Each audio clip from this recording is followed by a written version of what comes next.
And I will I invite the second speaker to take the floor. It's Dominik. Hello, Dominik. He is equity and managing partner at Dierks+Company in Berlin. And before that, he was at the Gemeinsame Bundesausschuss in Berlin, where you were legal advisor and deputy managing director. Please. Thank you very much for the warm welcome. I hope you had a better morning than I had. Sorry for being late.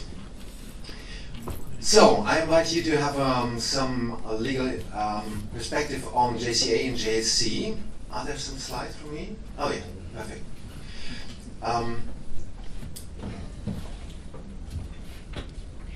As Mr. Sokol yesterday said, that he has the hope that regulation will be more binding for the member states. I would say it's not that much.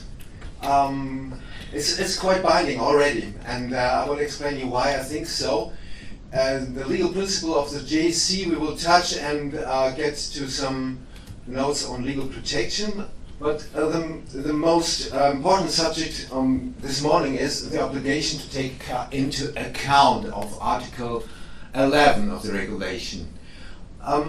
Imagine, let's have a fictive example that the Joint Final Committee, the GBA, in 2024 has chosen a comparator that is people. And he has assessed the intervention Lupa. Fictive names, of course. don't Google. And he has proven that Lupa is better than people. So in 2025, the manufacturer asks for the comparator, and the GFC says, oh, it should be Lupa because it was better than people, in order to assess MOPA. Now, in the same year, the JCA starts for exactly this question, and PICO 1 says, we think that PIPA is the right comparator, while the JCF says, oh, let's check better Lupa because we found this is the right comparator. And we're still very fictive. The JCA says, yeah, we think that MOPA is better than PIPA and Lupa is worse than MOPA. So, logically, you would say PIPA is better than MOPA and is better than Lupa, and that raises questions. So, the GFC has to correct this decision that now Lupa is better than PIPA, the contrary that you found 2024. Is that take into account? I don't think so. I don't think so. But why? Because there is national regulation. The German regulation have very strict rules how to find the comparator, the right comparator, while the regulation says, well, it's all in the hand of the member states. We don't have any rules on how to find the comparator. One could say the comparator is what the national administration has considered as comparator. No rules, no rights. A second example on patients, or you could say on population, in the PICO. We again with Lupa, MOPA, and PIPA. But now we have the situation that the JC said we would like to examine, we would like to access all the patients with multiple myeloma, while in the JCA there are two. That's why it's fictive, only two PICOs. One PICO says, again, like in Germany, all patients, and the second PICO says, no, we want to distinguish between female and male patients. And surprise, the second PICO says, yes, for men, it's worse than for women. So, how can you take into account this result in the national decision?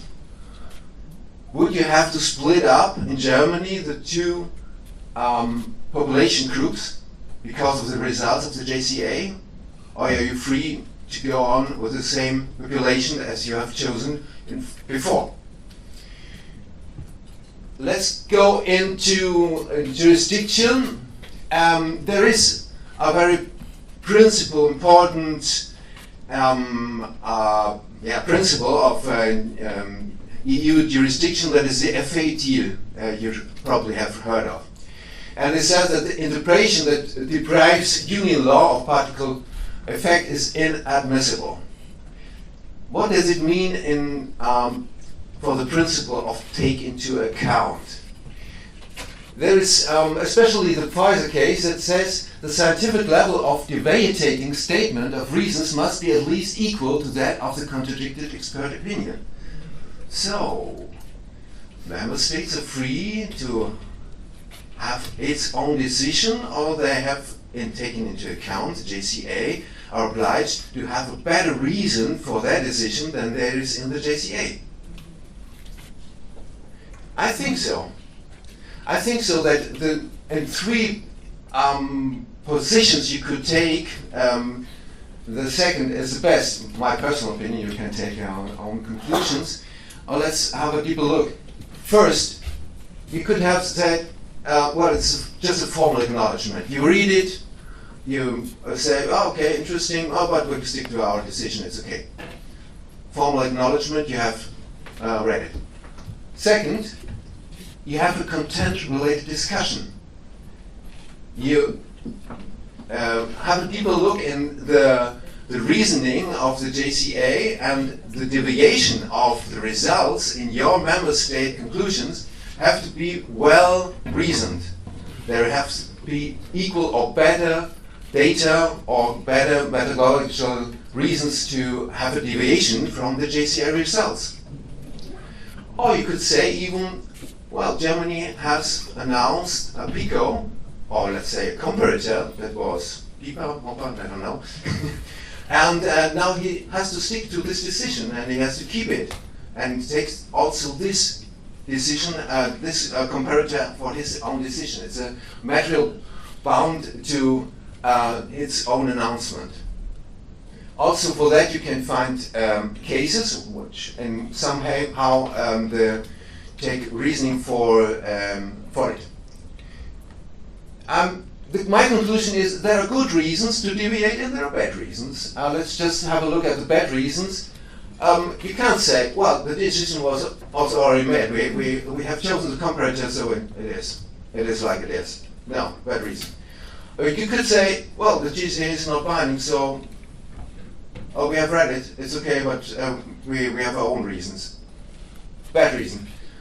And, well, I'm not quite sure, but I would say it's a bad reason that the member state only says we assess the evidence differently.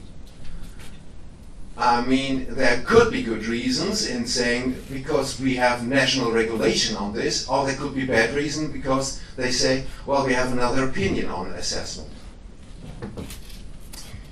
So, these are my conclusions for the take into account principle, some legal principles of the JSC. I think there is a fine procedure, and there are good criteria, there is a good management of applications, but maybe one could put more emphasis on one point, and that is transparency of the reasons to reject application for JSC. Because there is only budget, and if you take a budget decision, you have to reason why the one you have chosen is better than you. As a manufacturer, you need to have the right to review if this decision was good made. So you need to see if, let's say, the enterprises, the manufacturers who have taken the slots, have given the slots, has met this criteria better than you had. At least in front of the court, I think that the court of the EU would have taken a deeper look in reviewing the decision by not just examining the one case, but all the cases to see if there was a good selection of the manufacturer who have taken the slots. That does mean More transparency would be good, not just only in annual reports, but also in the reasons that they give to the manufacturers. And I guess that this is a chance to find out if of course you need some, how do you say, it's necessary to keep the secrets of the enterprises, and so not to show what are the products they have that they are planning to put in the JCA. But anyway, I think there's good ways to reason why their criteria has met better by the manufacturers who have chosen than others.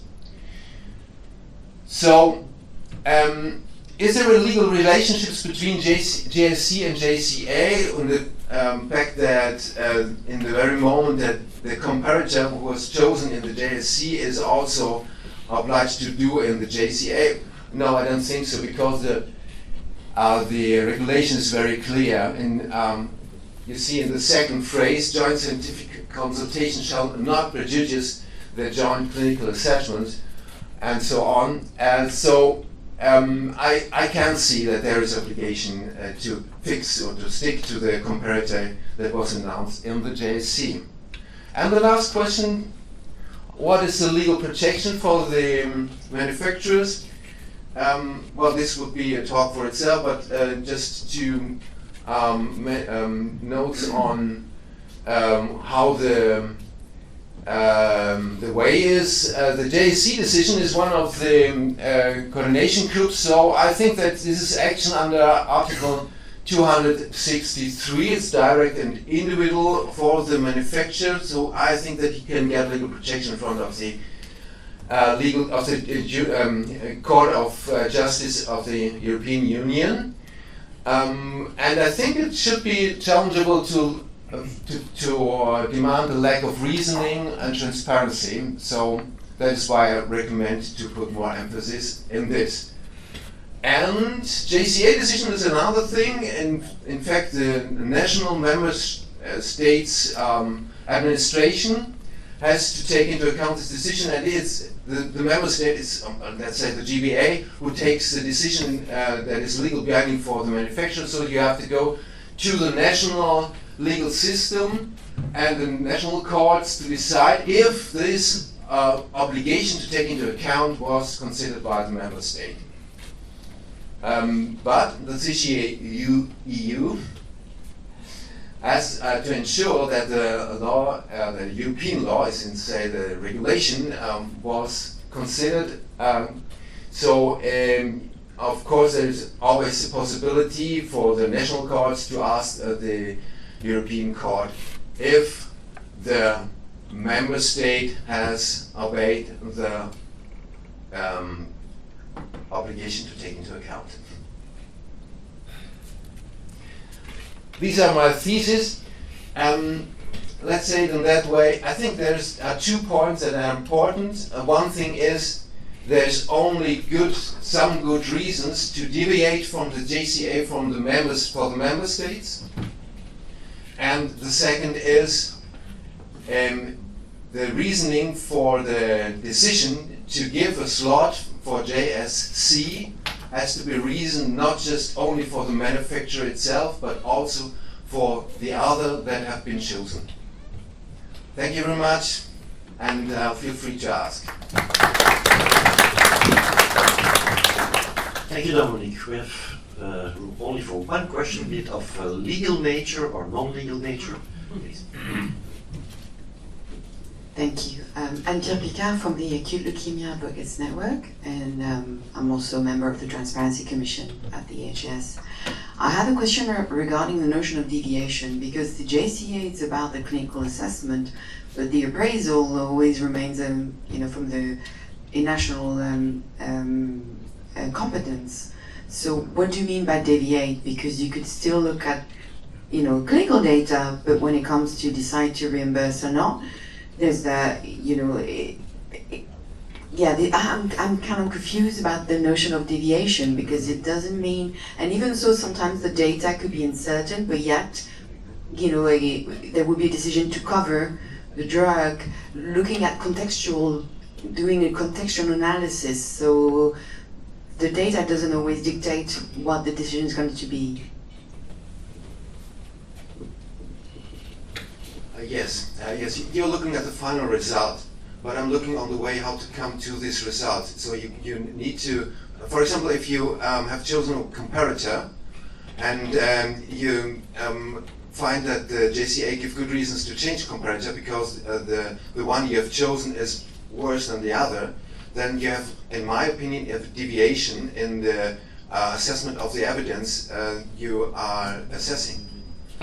That, in my opinion, is the deviation, and it also can show in in the population that you have marked, and it also can show in, let's say, how you assess certain studies. You're totally right in saying that the results are independent from this, or it could give, but yeah. But I think that as it is a scientific process, you need scientific reasons to have another opinion. That's the point. So thank you, Dominik, again. Thank you.